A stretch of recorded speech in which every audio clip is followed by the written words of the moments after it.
True confidence is stillness, the ability to sit in a room and not need to prove a thing. And when the world expects you to react, you don't. That, my friend, is nonchalance. The trait that separates the truly powerful from the desperate pretenders. The powerful know that attention is a currency. Every reaction you give, every flash of emotion, every ounce of visible effort is a withdrawal. The nonchalant man hoards this currency. He does not chase. He does not justify. He does not over-explain. He makes the world work for his time, his words, his approval. Nonchalance is not laziness. It is a calculated weapon. A signal that says, I am untouchable, and nothing you do can pull me from my center. It frustrates rivals. It seduces allies. It makes enemies swing wildly in desperation. While you remain unmoved, Machiavelli would call it the quiet mask of dominance. Power so controlled it doesn't need to roar. And once you learn to wear it, people will stop testing you and start fearing you. Nonchalance is more than calmness. It is controlled detachment, the ability to step outside the emotional storms that trap everyone else and observe the battlefield from above. Most people are reactive by nature. They respond instantly to every threat, insult, or temptation, because silence feels unbearable to them. They need to do something to feel in control. That's why nonchalance is so unsettling. It denies them the game they're used to playing. Think about it. The person who is loud, visibly emotional, or overly expressive is easy to read.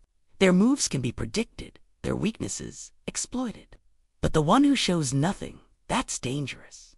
It forces everyone around them into uncertainty, and uncertainty breeds fear. Machiavelli wrote that a ruler should always appear unshaken, whether the kingdom is thriving or collapsing. The appearance of stability is itself a form of power because perception shapes reality. If people believe you are unmovable, they will act as if you are. Nonchalance turns your very presence into a weapon. You don't even need to take action. Your lack of action is the strike.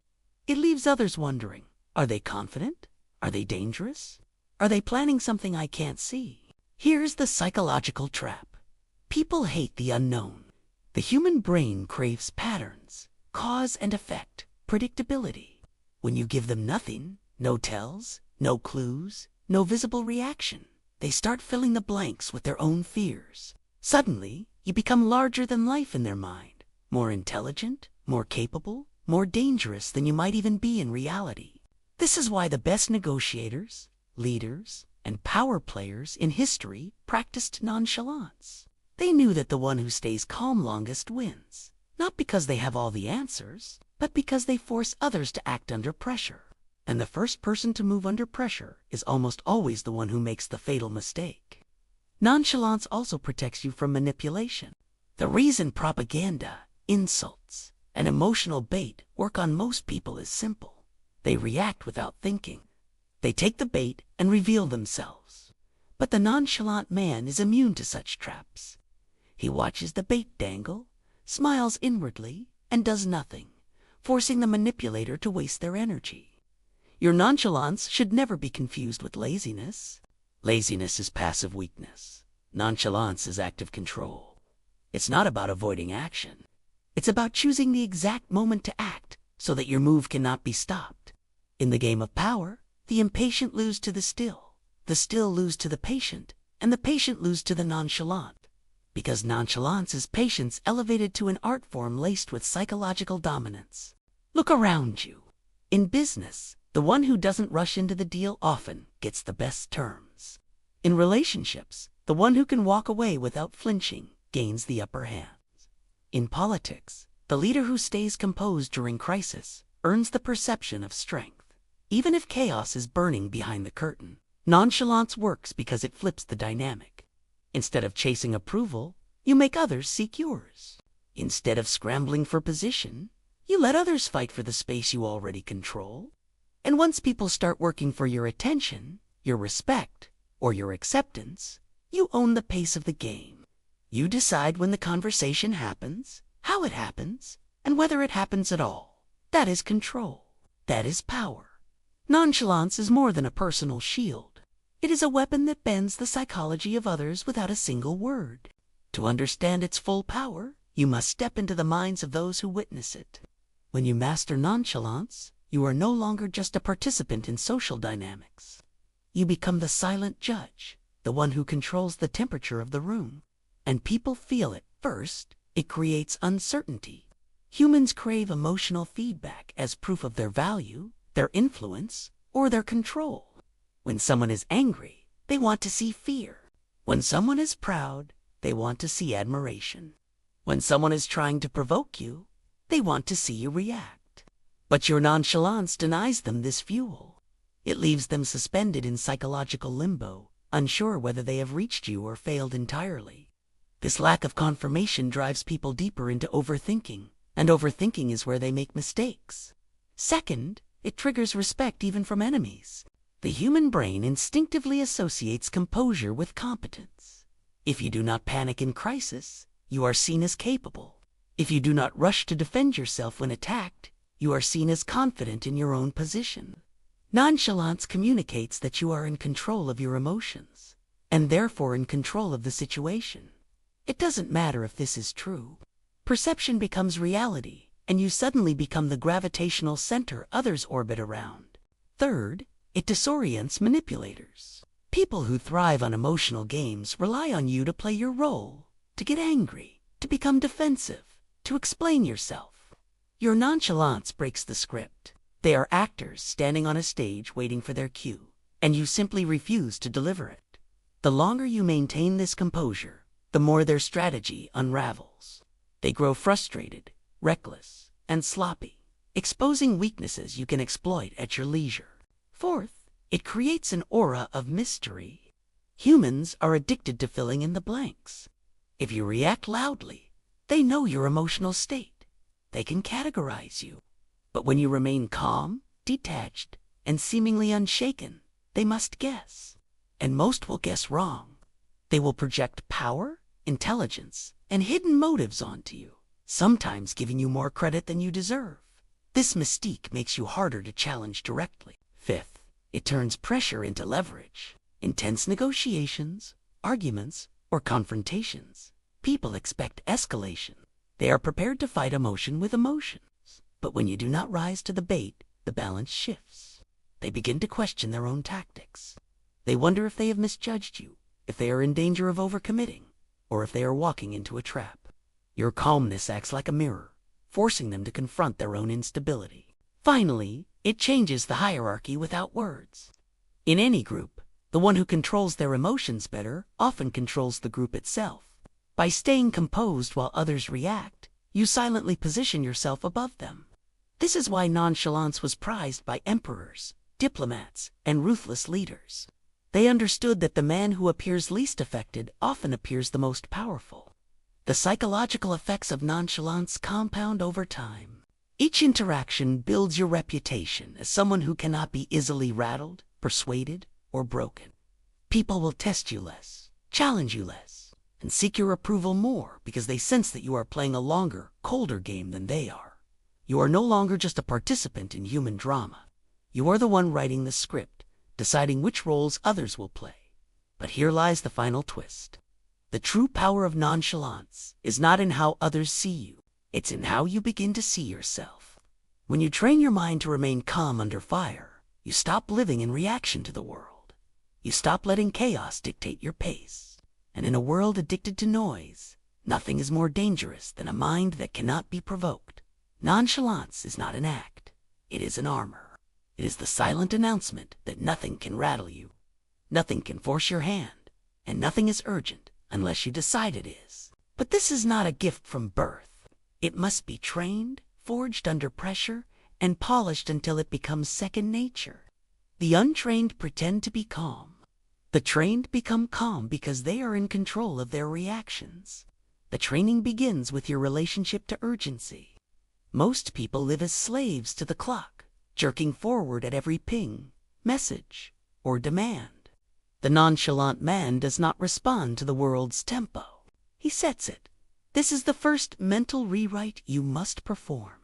Nothing is as urgent as people make it seem. Delay your responses. Pause before you react. When you slow down, you starve the chaos around you. People begin to adjust their pace to yours, even without realizing it. Next, you must master the art of the unmoved face. The majority leak emotions without knowing. Twitches, raised brows, tightened lips, widened eyes. These betray you. The world learns your weaknesses by watching your micro-reactions. To train out of this, you must practice remaining still under discomfort. Imagine sitting across from someone who insults you directly. Your heart rate climbs, your breath shortens, but your expression remains unchanged. This is the discipline of emotional opacity. You give the world no clue as to whether it has reached you. But being nonchalant is not just about stillness. It is about controlled energy. The truly confident are not statues. They move, speak, and act with a rhythm that says, I have more time than you. You don't rush to speak. You let silence hang like a weapon, making others fill it with their nervous chatter. You don't rush to act. You calculate, observe, and choose your moment. The result is magnetic. People start to wait for your words, your approval, your move. The greatest enemy of nonchalance is overexposure. If you are constantly present, constantly available, your aura collapses. The less people see you, the more they will value your presence when you appear. Train yourself to withdraw strategically, not in a sulking, obvious way, but in a manner that seems effortless. A short message instead of a long one, leaving an event early without explanation, declining invitations without justification. You create the impression that you have more important things to do, even if your only plan is to read in solitude. Another essential training ground is your reaction to loss. Anyone can appear calm when they win. The true test is when you are denied something you wanted. When an outcome turns against you, most people lash out or sulk. You must do neither. Accept the setback with the same calm you would accept a win. This does not mean you don't feel the sting. It means you never allow the world to see it. Behind closed doors, you may plot your return, but in public, your composure remains unbroken. Your speech must also be disciplined. Those who talk too much are easy to read, easy to provoke, easy to predict. Nonchalance thrives in brevity. Say only what needs to be said, and deliver it in a tone that is neither rushed nor strained. This forces people to read between the lines to guess at what you truly mean. That guesswork creates the perception of depth and control. And above all, understand this. Nonchalance is not about pretending you don't care. It's about caring selectively. You are not indifferent to everything. You are simply immune to anything that does not deserve your energy. People who truly understand power know that attention is currency, and they spend it like gold. Waste it on nothing. Invest it where it returns influence. When this training is complete, you will notice the shift. People will begin to treat you differently without knowing why. They will lower their voices when they speak to you, measure their words, even hesitate before making requests. This is because nonchalance is a silent display of dominance. It tells the world you cannot be rushed, shaken, or manipulated. You have made yourself untouchable. That is the end goal. Not just looking unbothered, but being unbothered because you are truly in control. And once you reach that point, others will realize. They can no longer push you into the frantic rhythm of the week. Instead, they will be forced to dance to the slow, deliberate music you choose to play. Nonchalance in its raw form is simply the absence of visible concern. But when refined and sharpened, it becomes a weapon. It can disarm rivals, unsettle enemies, and even seduce allies into lowering their guard. This is because human beings are conditioned to chase validation and react to emotional cues. When you remove those cues, you deny them the script they expect to follow. You create uncertainty, and uncertainty is power. In politics, war, and business alike, the most dangerous figures are not the loud, aggressive ones. They are the calm, collected individuals who never seem rattled, no matter the stakes. Their composure forces everyone else to question themselves. Why aren't they worried? What do they know that I don't? This psychological imbalance puts you in control without lifting a finger. Weaponizing nonchalance begins with the understanding that perception is reality. The way you react or don't react dictates how others interpret your position. A leader who appears desperate invites manipulation. A negotiator who flinches invites low offers. A person who visibly craves approval hands over their power. But a figure who remains serenely unshaken in moments of chaos sends a silent message. I am in control. I decide the pace. I decide the outcome. Consider the duelists of history, not the ones with swords, but the ones who fought with presence. The greatest statesmen and tacticians knew how to project composure under pressure. When others lashed out emotionally, they stood still. When rumors spread, they neither confirmed nor denied, letting uncertainty grow. This restraint was not weakness. It was the silent tightening of a noose. You can employ the same method in your daily battles. When someone tries to provoke you, don't match their energy. Let their anger burn alone, making them look unstable while you remain calm.